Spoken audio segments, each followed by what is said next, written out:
So this one, guy tried to do his own O2 sensor, stripped out the bungs, had to retap one and actually replace the other one, weld a new one in, replace all 4 O2 sensors.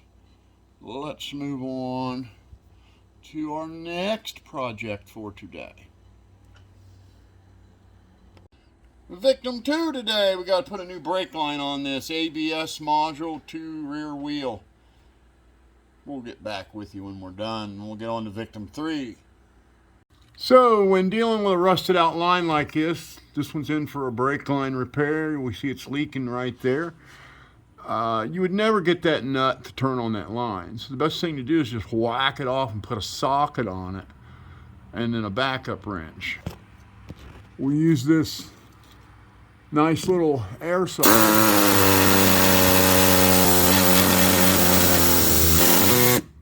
and just cut right through it. Now I can put a socket on that nut and just turn it off there and replace the line. Make it a lot easier. So I'm only using vice grips because I'm one-handed here. I just want to show you guys how easy it is. You see, you'd never get that rusty thing with a wrench. So we cut the line off. Now we can put a socket on it. And let's see how much pressure we can give it. Oh, look at that, come right loose. You'd never got that with a wrench, kids. Not in a million years. Now we're going to prepare the replacement line. All brake lines need a double flare. You cannot do a compression fitting or just a straight flare. It has to be a double flare. So we set our double flare tool up by having the line stick out as tall as the dowel. And we're going to smash that dowel down over that and roll that line inside out.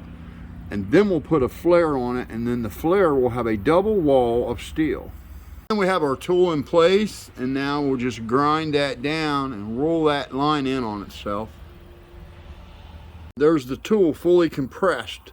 Now when we take that off there, we're going to have a double wall tube that we can now flare that's suited for brakes.